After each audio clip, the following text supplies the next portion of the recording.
नमस्कार दोस्तों, एलडी बाबा क्लासेज में आपका स्वागत है। दोस्तों, आज की क्लास में हम संगीत से संबंधित कुछ वन लाइनर प्रश्न लेकर आए हैं, जिसे आप ध्यानपूर्वक देखिएगा, सुनिएगा, समझिएगा। अगर मेरा वीडियो पसंद आए तो इसे लाइक, शेयर और सब्सक्राइब करना बिल्कुल ना भूलिएगा। तो चलते हैं प्रश्न की ओर। प्रश्न है कि हिंदुस्तानी संगीत में कितने शुद्ध स्वर होते हैं? तो हिंदुस्तानी संगीत में टोटल 7 शुद्ध स्वर होते हैं। कितने होते हैं? टोटल 7 शुद्ध स्वर होते हैं। और कितने कोमल होते हैं आ जाए तो कोमल होते हैं 4। और तीव्र तीव्र होते हैं 1 होते हैं, जिसको इस तरह से म को लिखा जाता है। अगला प्रश्न है, सांगीतिक ध्वनियाँ कहलाती है तो सांगीतिक ध्वनियाँ क्या कहलाती है? तो सांगीतिक ध्वनियाँ नाद कहलाती है। तो नाद की 2 प्रकार होता है। कौन कौन होता है? एक आहत होता है और एक अनाहत होता है। आहत को हम संगीत उपयोगी मानते हैं और अनाहत को हम क्या मानते हैं? अनाहत को हम ऋषि मुनि और योगी जन के श्रवण के लिए अनाहत नाद माना जाता है। अगला प्रश्न है कि भारतखंडे स्वरलिपि पद्धति में तीव्र मध्यम चिन्ह क्या है? तो तीव्र मध्यम चिन्ह जो है म है। म के ऊपर खड़ी पाई रहता है। अगला प्रश्न है कि किस ताल में प्रत्येक विभाग की मात्राएं भिन्न होती है? तो धमार ताल में प्रत्येक विभाग की मात्राएं भिन्न होती है। धमार एक ऐसी ताल है जिसे गायन भी कहा जाता है, गायन भी कहा जाता है और ताल भी कहा जाता है धमार को। अगला प्रश्न है कि हिंदुस्तानी संगीत में कौन विस्कृत स्वर कितने हैं? हिंदुस्तानी संगीत में तीव्र विस्कृत स्वर कितने हैं? तो हिंदुस्तानी संगीत में तीव्र विस्कृत स्वर 1 है, जिसे ये बोलते हैं, और कोमल 4 हैं और शुद्ध 7 हैं। अगला प्रश्न है कि कोमल विस्कृत स्वर कितने हैं? तो 4 हैं। अगला प्रश्न है कि पूर्वांग कौन है? सा रे ग म प, ये क्या है? सा रे ग म प, ये पूर्वांग है। इसका पूरा नाम है षडज। षडज बोलते हैं। रे को ऋषभ बोलते हैं, ऋषभ। ग को गंधार बोलते हैं और म को मध्यम बोलते हैं, मध्यम बोलते हैं। और प को पंचम बोलते हैं। इसका पूरा नाम है। अगला प्रश्न है,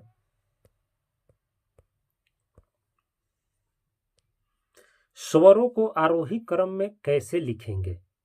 स्वरों को आरोही क्रम में कैसे लिखेंगे? तो इसको लिखेंगे सा रे ग म प ध नि। आरोही हो गया। अवरोही होगा तो यही हो जाएगा नी ध प म ग रे सा, ये अवरोही हो जाएगा। अगला प्रश्न है कि स्वम का चिन्ह क्या है? तो स्वम का चिन्ह है। अगला प्रश्न है कि सुशिरवाद कौन सा है? तो सुशिरवाद बांसुरी है, मुरली है, शंख है, आदि है, सुशिरवाद है। तबला जो होता है, जितने चमड़े का बने होते हैं, वो औनदवाद कहलाते हैं। क्या कहलाते हैं? औनदवाद। और सुशिरवाद जो होते हैं, जो हवा से बाजते हैं और जो तार से बाजते हैं, उसे तत्वाद कहते हैं, तत्वाद कहते हैं। वाद का 4 वर्गीकरण में बांटा गया वाद को। अगला प्रश्न है कि संगीत की परिभाषा गाना, बजाना और नृत्य किस ग्रंथ से लिया गया है? तो ये संगीत रत्नाकर के ग्रंथ से लिया गया है, जो शारंग देव ने लिखे हैं। जो कौन लिखे हैं? शारंग देव जी, पंडित शारंग देव जी ने लिखे हैं, संगीत रत्नाकर। गीतम वादम संगीत मुच्यते।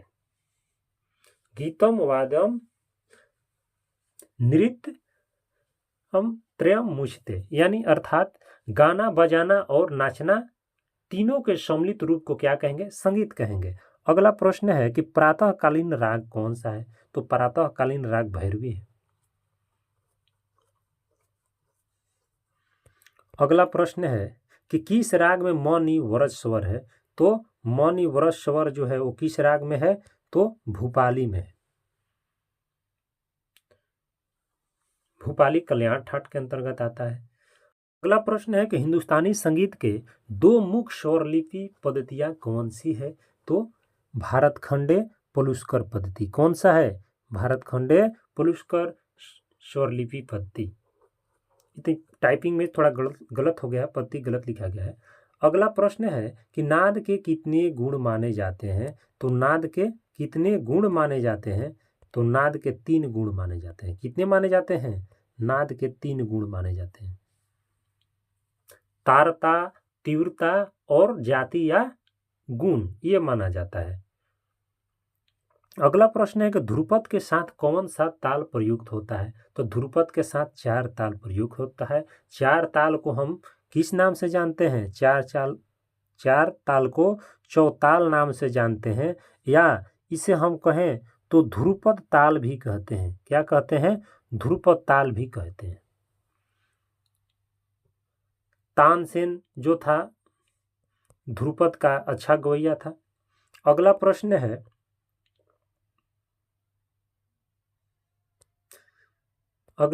है कि मुर्की में कितने स्वर प्रयुक्त होते हैं? तो मुर्की में 3 स्वर प्रयुक्त होते हैं। अगला प्रश्न है कि दोपहर में कौन सा राग गाते हैं? तो दोपहर में राग सारंग को गाते हैं। अगला प्रश्न है कि किस राग में गनी नहीं लगता है? तो दुर्गा राग में गनी नहीं लगता है। अगला प्रश्न है कि ऋतु राग किसे कहते हैं या किसे कहा जाता है? तो ऋतु राग ऋतु के हिसाब से गाए जाने वाले राग हैं। जो ऋतु के हिसाब से गाए जाने वाले राग हैं उसे हम क्या कहते हैं? ऋतु राग कहते हैं। अगला प्रश्न है कि उपशास्त्रीय शैली का उपयुक्त राग क्या है? तो उपशास्त्रीय शैली का उपयुक्त राग जो है का नाम खमाज है। अगला प्रश्न है कि रात्रिकालीन एक राग का नाम बताएं। तो रात्रिकालीन एक राग का नाम हो गया हमीर। अगला प्रश्न है कि ताल में खाली पर सम होता है रूपक में। रूपक और तीव्रा एक होता है, दोनों में 7-7 मात्रा का दोनों होता है, 7-7 मात्रा का होता है। अगला प्रश्न है कि कौन गायक भारत रत्न से सम्मानित है? तो पंडित भीमसेन जोशी। पंडित भीमसेन जोशी भारत रत्न से सम्मानित है। इनका फिल्म भी है, तानसेन है, अनकही है, इनका फिल्म का नाम है। अगला प्रश्न है कि सा रे म प नि सा आरोह है, किसका आरोह है? तो देश राग का आरोह है। अगला प्रश्न है कि त्रिगुण में कितनी मात्राएं होती हैं? तो त्रिगुण में 3 मात्राएं होती हैं। कितनी मात्राएं होती हैं? तो 3 मात्राएं होती है। अगला प्रश्न है कि संगीत में श्रुतियां कितनी हैं? तो संगीत में 22 श्रुतियां हैं। और श्रुति किसे कहते हैं? उस लघु नाद को श्रुति कहते हैं, जो हमारी कानों को सुनाई दे, उसे हम क्या कहते हैं? श्रुति कहते हैं। श्रुति को मानने के लिए 3 विद्वान थे, जिसमें पहला विद्वान कौन थे? तो सारंग देव जी द्वारा पहला विद्वान द्वारा 22 श्रुति माना गया। कोई इसमें कहा कि श्रुति की संख्या अनंत है, तो कोई बोला कि 66 है। अगला प्रश्न है कि मध्यम की कितनी श्रुतियां होती है? तो मध्यम की 4 श्रुतियां होती है। मध्यम की कितनी होती है? 4। तो दोस्तों आज की क्लास में हम इतना ही प्रश्न से